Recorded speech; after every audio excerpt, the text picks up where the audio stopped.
Marcos 7, versículo 31 al 37. Amén.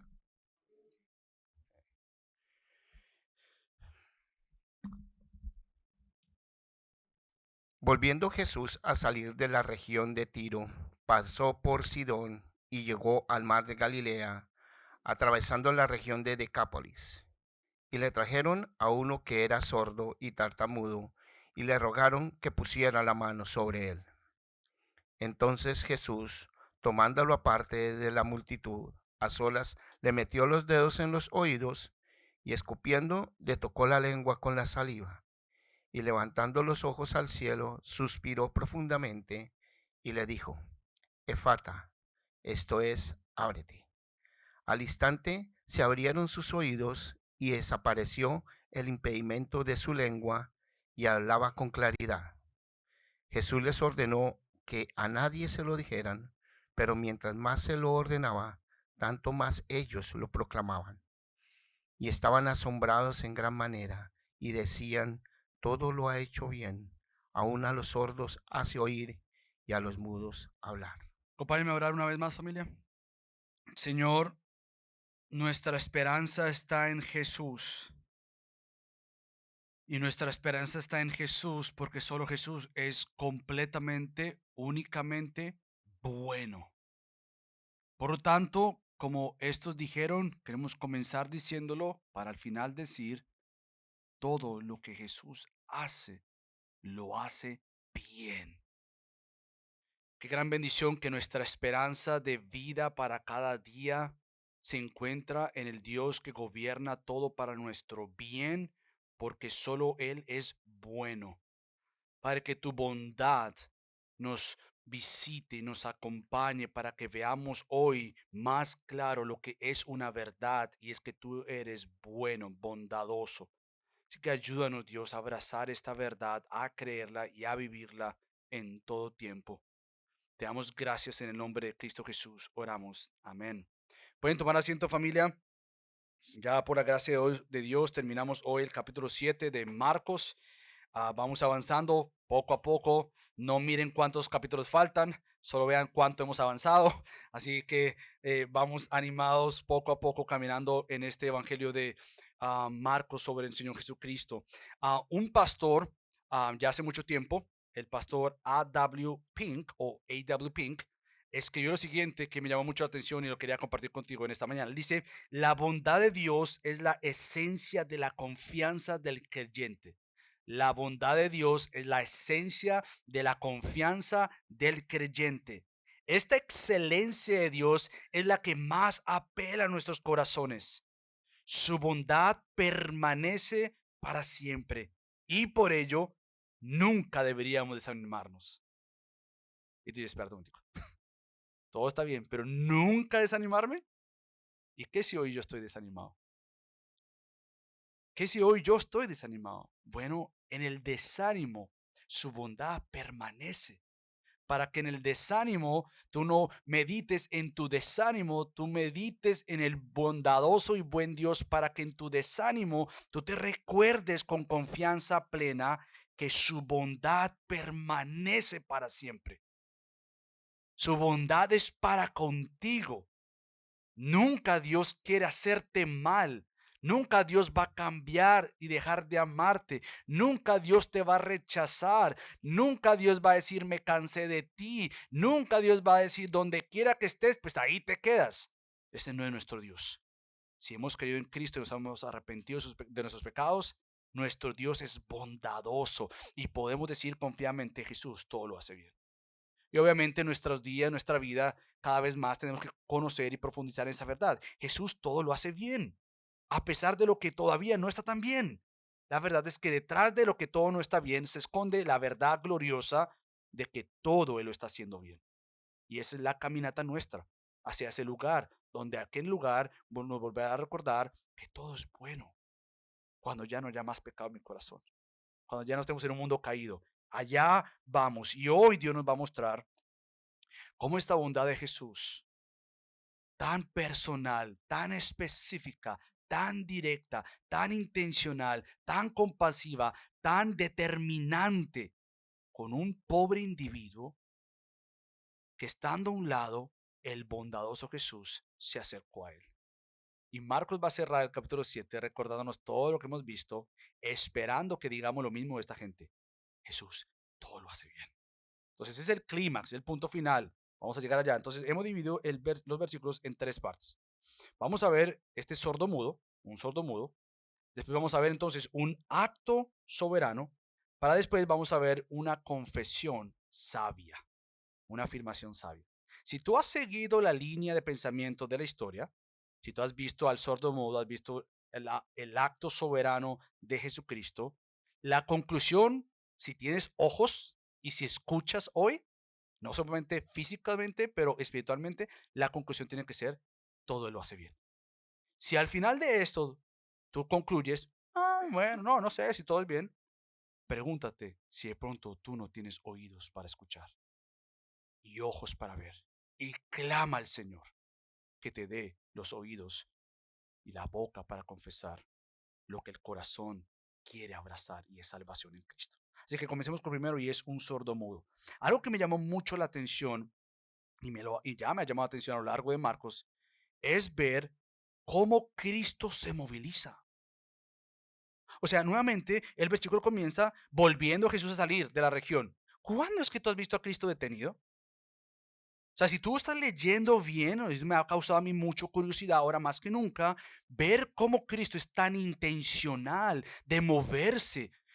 Parecer que Cristo no se detiene. Jesucristo podría entender a todo aquel que dice, estoy muy ocupado. Y créeme que la mayoría aquí, cuando nos preguntan cómo estamos, ocupado. ¿Tienes tiempo? No, no tengo tiempo. Todos estamos supremamente ocupados. Cristo era muy intencional en cómo Él se movilizaba. Desde que comenzamos a ver el Evangelio, hemos visto que Cristo tiene una misión en mente, y todo lugar, toda persona cumple el propósito por el cual Él ha venido. Él vino con una misión en mente. Él vino con una agenda en mente. Él vino con prioridades en mente. Él vino para proclamar el reino de Dios.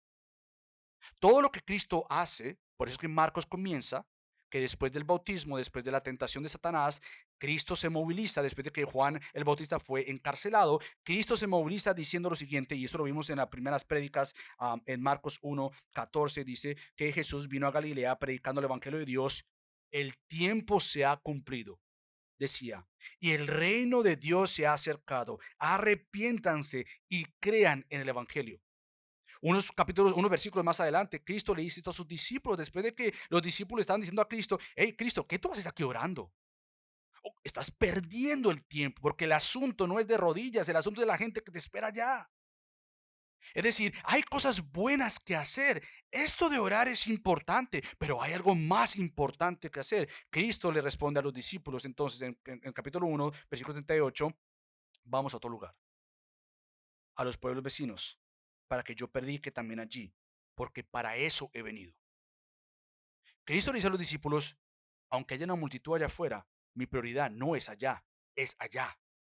Por más que haya algo bueno que hacer aquí, yo vine con una misión en mente. Mi agenda es una, mis metas son específicas, sé a dónde voy, y no hay nada, aunque sea bueno, que me vaya a distraer del plan predeterminado, planeado, orquestado por Dios desde la eternidad. Nada de lo que se pueda cruzar en mi camino va a obstaculizar, a frenar lo que Dios tiene para mí y que fue planeado desde la eternidad. Entonces, no nos debe sorprender, y a veces nos sorprende, ver lo ocupado de Jesús. O sea, nuevamente, para mí ha sido muy fresco ver a Cristo de esta manera, decir, Cristo estaba muy ocupado. Cristo sería el típico de nuestro tiempo, con mucha gran diferencia, lo vamos a ver más tarde, que podría decir, no, no puedo porque estoy ocupado, no puedo porque estoy ocupado. Pero la diferencia de Cristo y nosotros es mucha. No es que estábamos ocupados y Él no, o que Él estaba ocupado y nosotros no. Es en qué nos ocupamos, en qué invertimos o desgastamos nuestro tiempo. ¿Cuáles son nuestras prioridades? ¿Cuál es nuestra agenda? Parece que Cristo, en el sentido diferente al nuestro, tenía un reloj completamente diferente al nuestro. El reloj de nuestros días nos determina en qué voy a hacer ahora para mí. ¿Qué es lo que yo tengo que hacer más tarde para mí? ¿Qué es lo que yo tengo que hacer para mí, para mí? Cristo decía, ¿qué es lo que Dios me llamó a hacer para Él? Cambian las prioridades. El tiempo no es que Cristo tenía más horas que nuestro día. No era que tenía más 24 horas que nosotros. Él tenía 24 horas igual que nosotros. Tenía los mismos días igual que nosotros. Pero nuevamente a él lo movilizaba algo más, lo impulsaba la agenda de Dios que el Padre le había otorgado a él. Los días de Cristo eran días ocupados. Las personas con las que él tenía que hablar eran muchas. Los enfermos eran bastantes. Las personas endemoniadas eran bastantes. Gente que necesitaba ser salvada eran bastantes. Cristo entonces se movilizaba, era impulsado por la visión eterna del Padre, con la agenda de decir, es necesario inaugurar el reino de Dios. Es necesario venir a testificar con palabras y con hechos que el reino de Dios ha sido inaugurado. Van a haber evidencias de que el reino de Dios se ha acercado con el Rey Jesús y este soy yo. La agenda de Cristo tenía que movilizarse hacia esa dirección. Por lo tanto, habían dos prioridades en la vida de Cristo que deben ser nuestras prioridades. Y yo todo esto lo estoy sacando desde ese primer versículo, volviendo Jesús a salir de la región de Tiro, porque podríamos pasar por alto esto. Vamos a decir, bueno, otra ciudad más, pero ¿por qué es que se movilizaba? ¿Por qué es que no se quedaba quieto en un lugar? Bueno, Cristo tenía dos prioridades sobre su agenda. Uno era glorificar a Dios con su obediencia. Esa es su agenda primaria. Él podría decir cosas como, para mí el comer no es comer la carne o el pan, lo que sea que haya. Para mí el comer es hacer la voluntad del Padre. Su agenda número uno en toda su vida era qué le trae gloria al Padre. Pero número dos, también su agenda contenía que él tenía que rescatar a los que el Señor les había entregado. Su agenda prioridad o su agenda número uno, su prioridad número uno en su agenda era cómo glorifico al Padre. Y para glorificar al Padre tengo que tener mi otra prioridad y es que lo que el Padre me ha entregado, yo lo tengo que hacer. Su agenda era el Padre y aquellos que le iba a salvar. Él se movilizaba a todo lugar porque él sabía intencionalmente que ahí tenía que estar para que aquellos que tenían que escuchar de Jesús iban a escuchar de Jesús. Su agenda, por así decirlo, no eran las multitudes, y ya lo hemos visto. Porque al contrario, cuando las multitudes lo querían hacer rey, él decía, "Shh, no, no, no". Cuando las multitudes lo querían premiar, lo querían tomar, lo querían decir, vente para acá, Jesús decía, no, no, no, esta no es mi prioridad. Mi prioridad es moverme para la obediencia del Padre y para aquellos que han de escuchar de Jesús y de mí, escuchen de mí. Por lo tanto, cada cita, cada trabajo de Jesús, cada interacción con personas, cada hora sin dormir o sin comer, cada crítica, insulto, rechazo y burla para con Jesús era filtrado por esas dos prioridades. Obediencia al Padre y yo he venido a rescatar. ¿Cómo entonces se ve en nuestros días? ¿Cuál es nuestra agenda? ¿Cuáles son las prioridades de nuestros días? ¿Cómo nosotros entonces organizamos de tal manera nuestra vida bajo la obediencia de la vida perfecta de Cristo? ¿Cómo se ven tus días? ¿Cuáles son las prioridades de tu vida? ¿Cuál es la agenda de tu vida? Yo conversaba con alguien esta semana y hablábamos que quizá la diferencia del hispano y el americano es la siguiente. El americano está bien ocupado porque hay muchas cosas que tiene que hacer. El americano por sí tiene una lista de que tiene que meterse al grupo de tal, tiene que estar en un comité, tiene que estar en el trabajo, tiene que llevar a los niños a los deportes, tiene que ser un coach de ellos. Está ocupado con cosas que está haciendo. Posiblemente, y puede pasar que el hispano está ocupado no porque tiene muchas cosas que hacer, pero al contrario, porque no se prioriza, no tiene una prioridad sobre las cosas que tiene que hacer. A veces gastamos más el tiempo en hacer cosas que no son prioridad. Pasar tiempo haciendo cosas que desperdiciamos el tiempo. Se nos ha olvidado nuevamente que no es nuestro tiempo, es el tiempo de Dios. Que no son nuestros días, son los días del Señor. Que no son nuestras horas, son las horas del Señor. Que todo lo que hacemos nuevamente debe entonces buscar glorificar a Dios con una amorosa obediencia para dar a conocer de Cristo lo que Él ha hecho en nosotros. Cristo se movilizó intencionalmente. Entonces ahora tú dirás, bueno, ¿por qué hablas del propósito de la visión de Cristo? ¿Por qué aprender de cómo Él se movilizó? Porque es que para eso Él nos ha llamado. Somos, como Fernando decía, discípulos, no bajo nuestra agenda. Somos discípulos bajo la agenda de Jesús. Somos discípulos, aprendices, aquellos que están mirando a Cristo y una área de aprender, para aprender, es cómo organizo mi vida según los fines de Cristo. ¿Cómo me movilizo intencionalmente como Cristo? ¿Cómo uso la vida que Él me ha otorgado para obedecerle a Él. ¿Cómo entonces? No es que me ocupo por ocuparme. Porque nuevamente, si yo te digo, mira, ¿tienes tiempo para hacer esto? No, no tengo tiempo. ¿En qué estás invirtiendo el tiempo? ¿Y sabes qué pasa a menudo? Que Cristo obviamente estaba muy ocupado, como lo vamos a ver, lo ya hemos visto, pero para las cosas primarias, Él no estaba ocupado. La diferencia nuestra es que para las cosas primarias estamos ocupados. ¿Estás orando? No, no puedo orar. ¿Estás leyendo tu palabra? ¿Cómo voy a orar mi palabra? La palabra de Dios, si estoy tan ocupado. ¿Estás compartiendo de Cristo con otros? Jamás tendría tiempo para hacer eso. Estás creciendo, estás profundizando con la iglesia, la familia de Dios. No, yo no tengo tiempo para eso. Las cosas de Dios son la prioridad y para nosotros a veces es lo secundario. Y la vida de Cristo nunca reemplazaba la prioridad, lo primario por lo secundario. Para Cristo era Cristo, Dios. Para Cristo era Dios, su Padre. ¿Cómo vivo para Él? Entonces, tenemos que ver si nuestros días están ocupados y cualquiera de nosotros diríamos, por supuesto que sí, es en qué estamos ocupados. Es realmente ver si nuestra vida está con horas llenas de las cosas de Dios y representando a Dios en todo lugar en el cual tú estés. Sea en tu trabajo, en tu casa, en el colegio, en el vecindario, en el parque, donde quiera que tú vayas, tu llamado principal de representar a Dios no se quedó atrás. Y si representar a Dios es nuestra meta final, glorificarle a Él, ¿cómo entonces le glorificaremos a Él cuando nuestra prioridad no es Dios?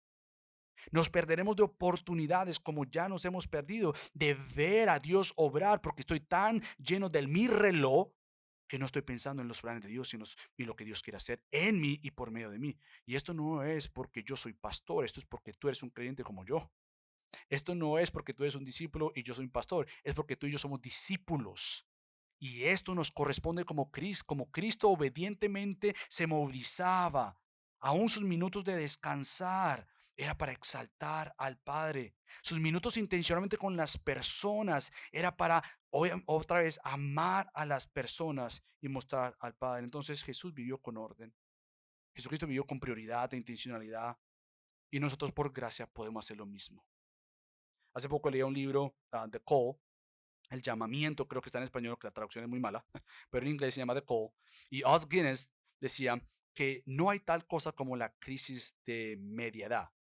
No hay tal cosa como aquellos que tienen una crisis después de que llegan a tal edad y dicen, bueno, yo no sé qué, para qué estoy haciendo. Bueno, lo que hay es una crisis del llamamiento de Dios sobre tu vida. Porque si tú llegas a una vida y no sabes qué has estado haciendo, la pregunta es, ¿qué has estado precisamente haciendo? ¿Cuál es tu identidad? ¿Cuál es tu llamado? ¿A qué Dios te ha llamado? No hablamos de llamado en cuanto a lo que estás ejerciendo o haciendo, es que Dios te ha llamado a Él. Unas cosas que compartí con los coordinadores es precisamente esto, que tenemos que entender cuál es nuestro llamado. Porque de no entender nuestro llamado a Dios, nos veremos haciendo un montón de cosas bien ocupados y a la final desperdiciando nuestra vida. Por más que sean cosas buenas, no hablemos de las cosas malas, pero por más que sean cosas buenas, la pregunta no es entre lo bueno y lo malo, es que si aún lo bueno es lo que Dios te llamó a hacer. Si lo bueno está siendo ejercido o ejercitado de una manera que es intencional. Por tanto, Jesús tenía una agenda intencional. Y no simplemente era que era Jesús, las multitudes tenían otra agenda. Venían a él, le traían a los enfermos, las multitudes seguían a Cristo, lo perseguían, no lo dejaban en paz. Las multitudes entonces ni siquiera dejaban tiempo para comer, para dormir. Las multitudes también tenían su agenda de venir a Cristo. Y en esto encontramos también que había gente que traía a otra gente que estaba enferma. Y aquí es donde yo quiero movilizarnos cada vez más, aplicarlo a nosotros. En lo que hemos ya visto, en la mayoría de los casos, las personas enfermas se acercaban a Cristo solas. Pero hemos visto varios casos ya, donde otras personas traían a los enfermos a Jesús. Lo hemos visto, por ejemplo, déjame recordarte, vimos nuevamente el milagro de la curación del paralítico. El paralítico no se subió al techo y se tiró por el techo. El paralítico fue llevado por unos amigos que lo cargaron y sí lo echaron, por así decirlo, por encima del techo para que Cristo lo viera. Pero no simplemente es los amigos del paralítico, también vemos el caso, por ejemplo, de los padres. Jairo, el oficial, tenía a su hijita enferma y vino a Cristo para llevar a Cristo a donde su hijita, por más que ya había fallecido, Cristo la resucitó. Lo vimos la semana pasada con el caso de la mujer sirofenicia, que su hijita estaba endemoniada y fue a Cristo para que fuera y sanara a su hijita. Lo hemos visto en varias ocasiones. Ahora vemos a este sordo mudo traído por otras personas que obviamente amaban a esta persona. No sabemos mucho de quiénes son estos. Cuando decimos el texto, volviendo Jesús a salir de la región de Tiro, pasó por Sidón y llegó al mar de Galilea, atravesando la región de Decápolis, y le trajeron a uno que era sordo y tartamudo. Ahora, nuevamente, ¿por qué hago este énfasis? Porque ese tipo de personas no eran tan especiales o tan amadas como que para que alguien los trajera. Tuvo que ser alguien que realmente amaba a este individuo. No era cualquiera que iba a traer a este sordomudo a la presencia de Cristo. Eran personas que querían genuinamente el bien de este individuo. Y su prioridad no simplemente era, yo me quiero acercar a Jesús, tú que no hablas, tú que no escuchas, quédate ahí, yo sí voy a escuchar a Jesús. Ellos tenían una prioridad, sí querían ver a Cristo, pero su prioridad era que otro más viniera y pudiera experimentar y conocer la bondad del Señor. Estos otros otra vez se movilizaron para Cristo. Entonces la pregunta que nos hacemos nosotros es, ¿quiénes son esas personas que piensas traer a Cristo? Ahora, cuando yo digo traer a Cristo, no estoy hablando del típico lenguaje anterior que yo traje a tantas personas a Cristo. No, tú no trajiste a nadie a Cristo. Tú no salvaste a nadie. Tú no puedes salvar a nadie. No es yo he salvado, tú no has salvado a nadie. Tú no tienes tal habilidad. Tú tienes por gracia un testimonio de gracia para llevar a otros al mismo trono de la gracia.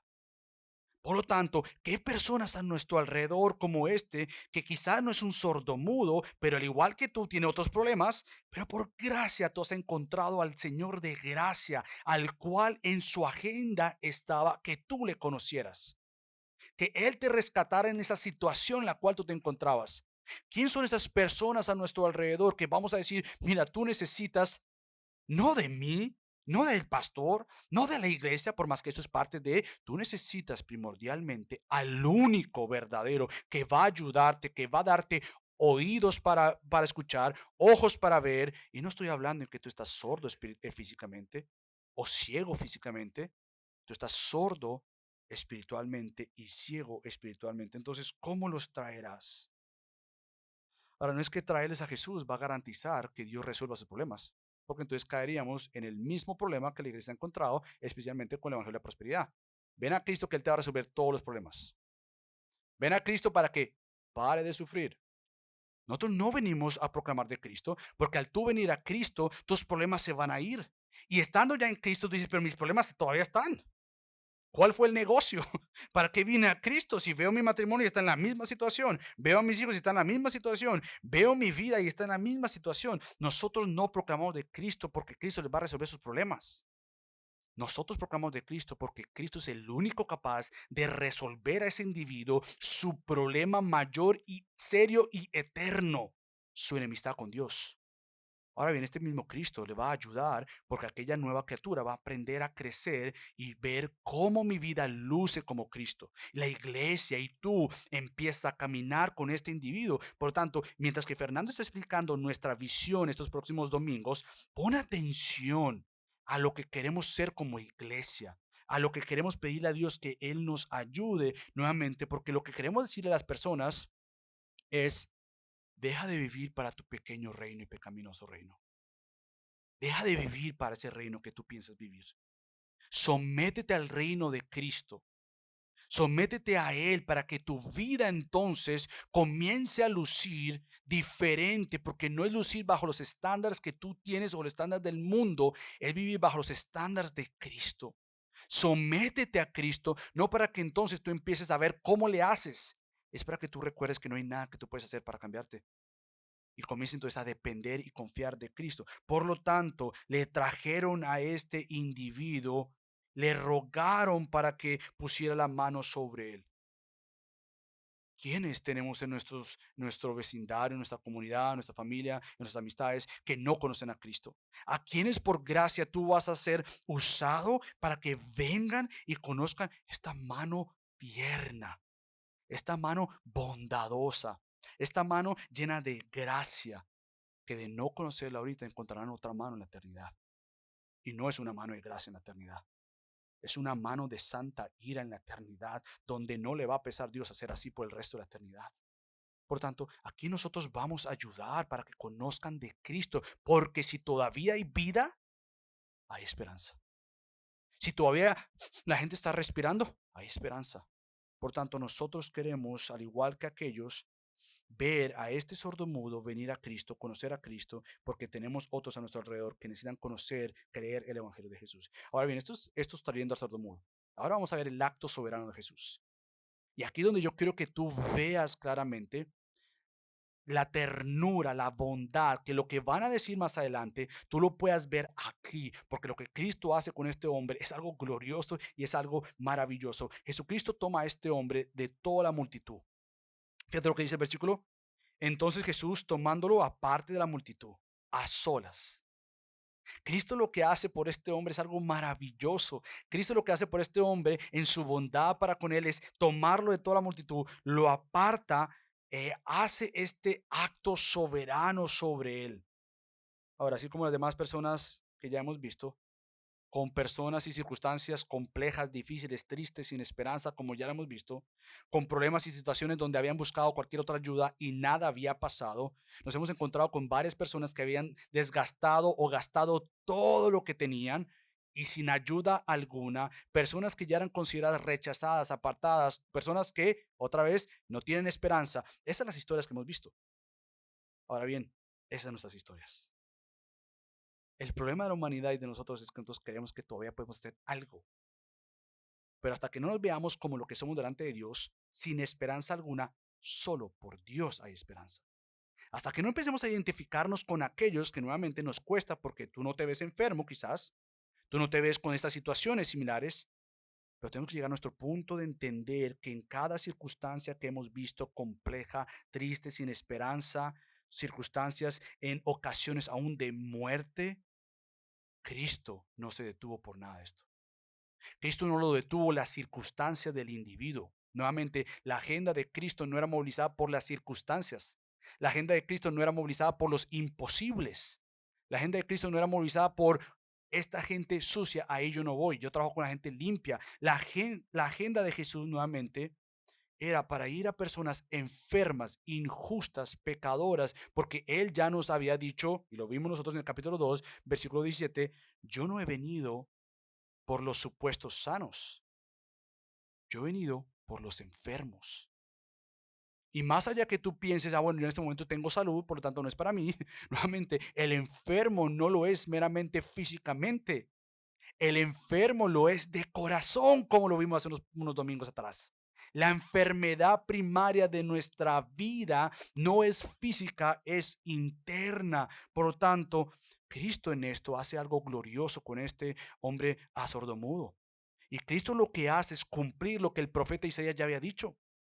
Y por eso es que esta historia es tan gloriosa, porque lo que Cristo hace es recordarle a todos aquellos que estaban ahí, hemos escuchado que vendría alguien. Hemos escuchado que vendría alguien a traer gozo. Hemos escuchado de alguien que viene a traer vista. Hemos escuchado de alguien que vino a traer el poder escuchar, la habilidad de escuchar. ¿Quién es este? Bueno, yo quiero que escuche lo que dice el profeta Isaías. Porque todo lo que estamos viendo ahorita tiene el cumplimiento en la persona de Cristo, porque ya fue dicho previamente a Cristo. Fíjate lo que dice el profeta Isaías. En Isaías 35, versículos del 5 al 6, es bajo un capítulo que habla sobre una gloriosa verdad de un reino futuro, con un rey esperado. Nosotros lo leemos hacia atrás. Ellos lo miraban hacia el frente. Es decir, queremos esperar lo que se viene y nosotros decimos, nosotros ya hemos visto lo que se vino. Nosotros ya miramos hacia atrás. Y fíjate lo que dice el profeta Isaías en el versículo, en el capítulo 35, versículos del 5 al 6. Entonces se abrirán los ojos de los ciegos y los oídos de los sordos se destaparán. El cojo entonces saltará, y ya lo hemos visto, como un ciervo, y la lengua del mudo gritará de júbilo, porque aguas brotarán en el desierto y arroyos en el Áraba. Ahora, cuando tú vienes y dices, Isaías, ¿quién será este individuo? ¿Cuándo será el tiempo que el sordo escuche, que el sordo pueda escuchar, que el ciego pueda ver, que el mudo pueda soltar su lengua para agradar al Señor, para exaltar al Señor? Cristo viene y se acerca a este sordo mudo con la decisión de decir, el tiempo se ha cumplido. Tú vas a ver un acto soberano para que otros vean el acto del soberano Cristo.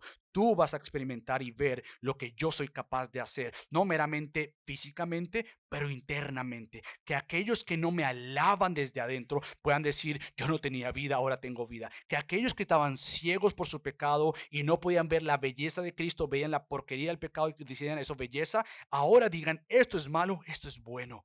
Aquellos que no tienen un corazón para responder en obediencia, al contrario, rechazarme, yo les voy a dar un corazón de carne para que entonces me obedezcan. Nosotros estamos viendo en esta historia la obra soberana de Cristo de cambiar una vida, como lo ha hecho contigo, como lo está haciendo contigo, como lo ha hecho conmigo y lo sigue haciendo conmigo y lo seguirá haciendo conmigo. Una obra transformada, una obra cambiada. Por lo tanto, el reino de Dios trajo sumo gozo en la persona de Cristo. Las buenas noticias de Cristo son gozos, son anuncios de que algo nuevo está pasando. Es la renovación, la transformación de esta creación. Por más que tú y yo todavía vemos cosas que no son tan buenas. Por más que tú todavía escuchas noticias que no son agradables.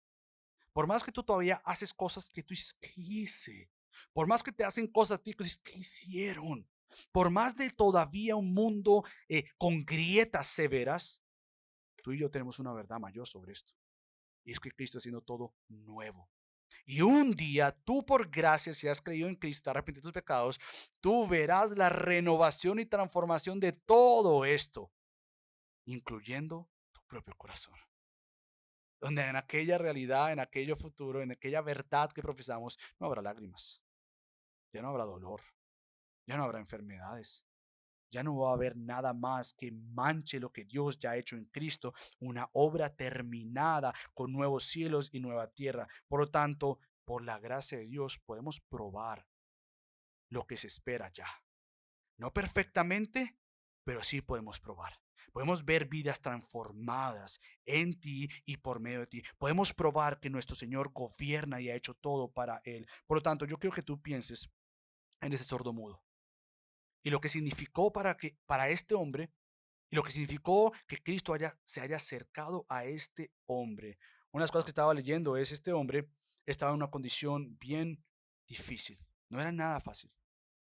Ahora, este hombre, yo pensé, honestamente, cuando lo leí, yo dije, wow, este hombre ha vivido toda su vida sordo mudo, seguro nació así. Es más, estaba tan seguro que yo le seguí leyendo y me recordé que iba a predicar e iba a traer alusión a lo que Dios le dice a Moisés, ¿quién creó al sordo? ¿Quién creó al ciego? Fui yo. Sin embargo, leyendo un poco más el texto y después otros comentarios, me doy cuenta que este hombre no había nacido sordo. Este hombre no había nacido sin la habilidad de hablar. Este hombre seguro tuvo o un accidente o un trauma que lo dejó sordomudo. Ahora, ¿por qué sabemos esto? Bueno, porque eventualmente cuando Dios Cristo hace este gran milagro, el hombre comienza a hablar. Y una persona que haya nacido así, por más que hay un milagro, tiene que aprender a hablar. Este hombre no. Sin embargo, eso no minimiza su situación. Por más que haya sido una edad temprana, el hombre estaba sordomudo. El hombre no podía hablar, no podía escuchar. Y en aquel entonces esa aflicción o esa enfermedad no era cualquier cosa. Era una cosa grave, era algo triste. Y por ejemplo, escucha lo que dice el pastor Ken Hughes, que me gustó mucho porque él dice, por terrible que sea la ceguera, los ciegos no sufren el dolor social y el estigma experimentado por los sordos. Las miradas boquiabiertas e impacientes de aquellos que no son conscientes de su condición. También está la humillación de ser considerado estúpido porque uno no puede entender o hablar. Pero Jesús, Jesucristo, qué bendición. Nosotros como creyentes tenemos al Salvador Jesucristo que se acercó a nosotros. Yo quiero que tú pienses por un momento en quién fue quien se acercó a ti. Porque si fuera un ser humano normal, yo me acerco a ti y conozco, pues quizás algunas cosas no tan buenas, pero otras muy buenas. Pero Cristo se acercó a ti ¿Qué significa que Él se haya acercado a ti en tu condición? Bueno, ¿quién te conoce de corazón? ¿Quién realmente sabe lo que hay ahí en este mismo segundo? ¿Quién conoce lo que pasó ayer? ¿Quién conoce lo que pasó esta mañana? ¿Quién conoce lo que pasará mañana? ¿Quién te conoce profundamente en tu corazón? ¿Quién sabe todo lo que has sufrido? Seguro has compartido algunas cosas, pero seguro hay otras cosas que nadie más sabe. ¿Quién conoce profundamente tus temores? ¿Quién conoce tus temores? ¿Quién conoce tus inseguridades? Porque podemos poner máscaras, pretender que somos muy seguros de nosotros mismos, podemos pretender que todo está bien, que tengo todo bajo control, y eso se manifiesta a veces por crítica, por estar apuntando a otro lado, en vez de calmar tu alma y que te conozcan. ¿Quién conoce las vergüenzas de tu vida? Yo no estoy hablando de vergüenzas de que en el colegio tú dijiste que 1 más 1 era 20. Estoy hablando de vergüenzas que llevas adentro, que nadie más sabe o que pocos saben y tú tienes una vergüenza en tu corazón profunda. ¿Quién conoce todo esto? ¿Quién conoce lo peor de ti? Solamente Cristo. Y eso nos llevó a apartarse de ti. Eso nos llevó a decir, tú eres un caso perdido. Tú ya llegaste a lo peor. Tú estás por allá puesto, mira, por favor, quítate de aquí, que hay otra persona más interesada o con mayor posibilidad de cambio. Tú estás perdido. No, Cristo no hizo esto. Cristo entonces te conoce completamente. En inglés dice through and through. Y podríamos decir, Jesucristo te conoce de cabo a rabo, de principio a fin. Él conoce todo de ti. Precisamente Jesús hace exactamente con este hombre lo que Él ha hecho con cada uno de nosotros, encontrarnos en una situación particular, única, y no huir de nosotros. Cristo lo que hace es acercarse a este hombre intencionalmente, compasivamente y determinadamente. Y vamos a ver cada una de estas. Cristo se acercó intencionalmente, compasivamente y determinadamente. ¿Por qué? Porque Cristo intencionalmente viene con este deseo genuino de escuchar. A él le trajeron a este individuo y Cristo lo que hace no es huir o decir, ¿saben qué? Cállense, no me digan nada, ¿cuál es el asunto? Es este, venga, usted venga para acá, yo lo sano y ya. No, Cristo cuando le traen a este hombre y le trajeron a uno que era sordo y tártamudo y le rogaron que pusiera la mano sobre él, Cristo escuchó. ¿Quién sabe qué le dijeron cuando le rogaban? Por favor, es que tuvo un accidente. Por favor, es que vive aislado. Por favor, ¿quién sabe Cristo qué escuchó? Pero Cristo escuchó. Cristo fue muy intencional en escuchar la situación de este hombre. Jesús escuchó todo lo que habían dicho sobre el sordomudo e intencionalmente vio al sordomudo. Intencionalmente lo vio donde estaba y aunque hablaban de él, él lo miró a él. Intencionalmente Cristo tenía la intención de acercarse a este hombre.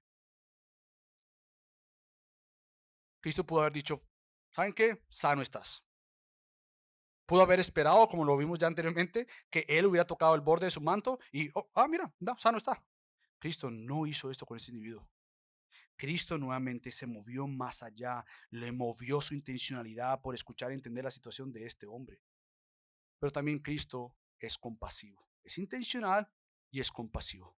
Él se movilizó compasivamente y la idea de esto es que Cristo se acercó.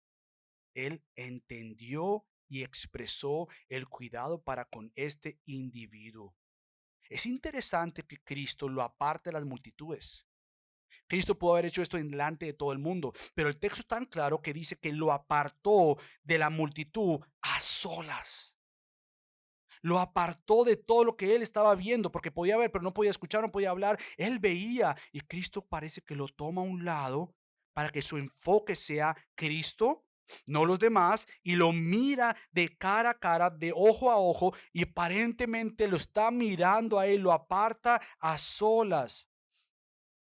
Quizás este hombre no podía hablar y decir, es que tengo muchas vergüenzas, es que tengo mucho dolor, es que tú no sabes quién yo soy, es que Cristo me pasó esto. Él no podía hablar nada, no podía explicar nada. Pero a Cristo no le importó eso, porque Cristo estaba a solas con este individuo. Algunos comentaristas dicen que Su compasión al hacer todas estas cosas iban a traerle confianza y entendimiento a este sordomudo. Cristo hace varias cosas que vamos a caminar rápidamente por estas cosas para no perdernos de vista. Primero que todo, Cristo le pone sus dedos en sus oídos. Ahora, más allá de tú pensar, bueno, seguro es que Cristo tenía como que esta medicina en sus dedos y él, no, no, no, Cristo lo que está haciendo es, según los comentaristas, y eso me ayuda mucho a entenderlo, es, tu enfermedad está aquí, yo entiendo. Y voy a poner mis dedos sobre tus oídos para que tú veas que lo que yo voy a sanar es tu problema. Yo quiero mostrarte a ti que yo sé cuál es la situación. Yo sé que por más que tú no me hablas, yo sé que el problema tuyo está acá. Yo voy a poner mis dedos en tus oídos para que de alguna manera, como tú no me escuchas, yo te voy a mostrar lo que yo voy a hacer con mis manos. Yo voy a sanar tus oídos. Me entiendas lo que yo voy a hacer. Te voy a mostrar esta compasión. Segundo, Jesucristo escupe al piso o en sus dedos.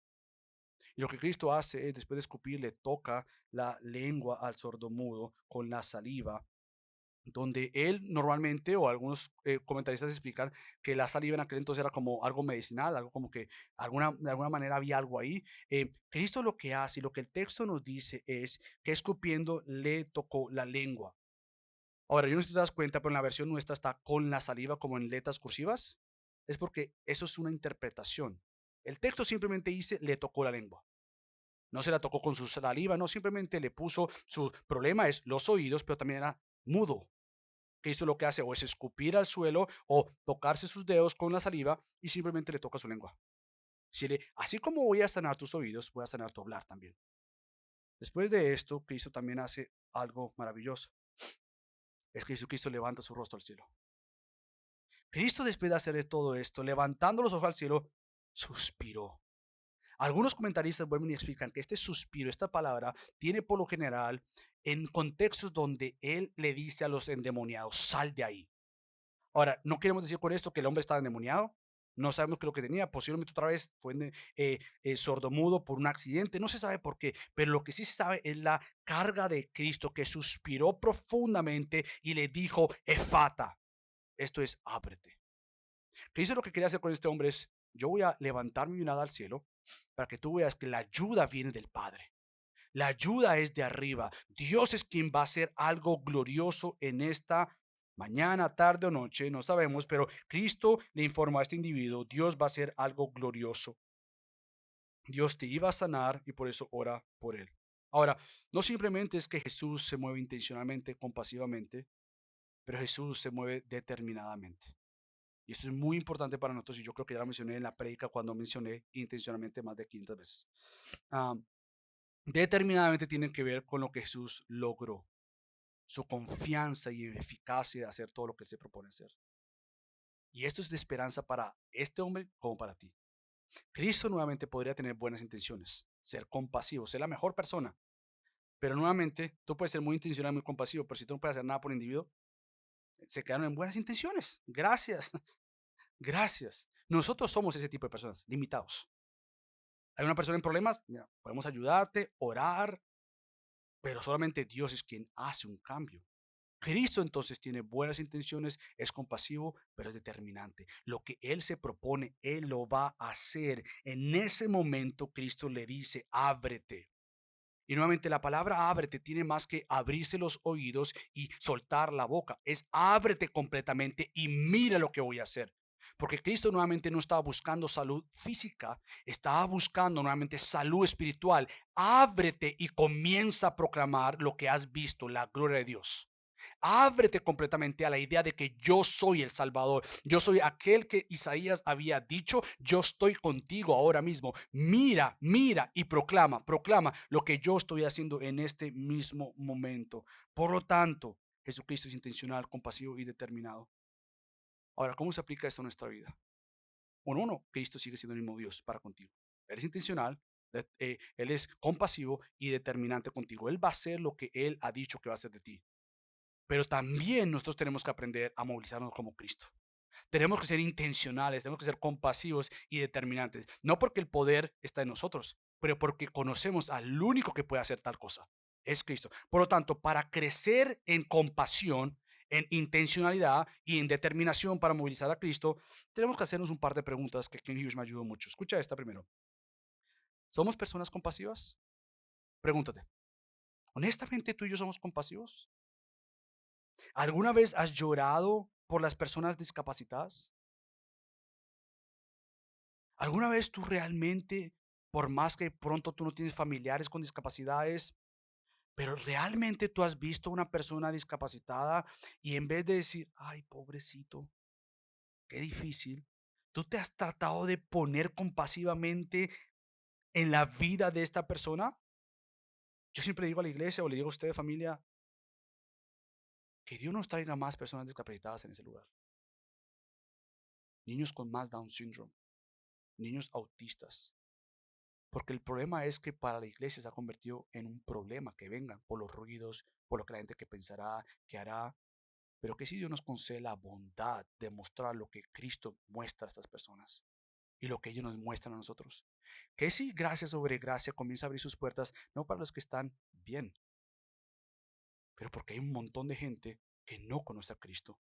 Y los discapacitados nos deben cargar porque nuevamente nos muestran físicamente lo que somos internamente.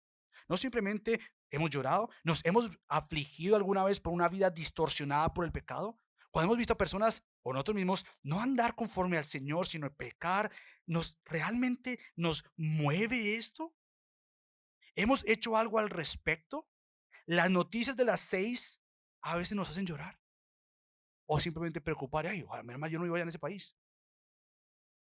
Suspiramos por el divorcio. O sea, realmente nos duele, por más que hay casos que uno tiene que aconsejar, eso no estoy diciendo yo, por más que quizás has pasado por esto, no estoy hablando de esto, pero nos duele, lo hemos hecho una norma. Suspiramos por la pobreza, estando en un país tan rico. Nos duele el aborto. Nos duele y suspiramos por las relaciones rotas entre nosotros y que conocemos. Somos tiernos y cariñosos. Él concluye diciendo, si somos deficientes aquí, necesitamos orar por ayuda.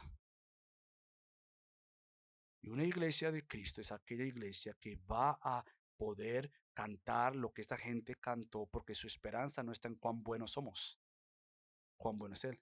Por lo tanto, déjame terminar con esta afirmación sabia de las personas. Al instante se abrieron sus oídos y desapareció el impedimento de su lengua y hablaba con claridad. Jesús le ordenó que a nadie se lo dijeran, pero mientras más se lo ordenaba, tanto más ellos lo proclamaban.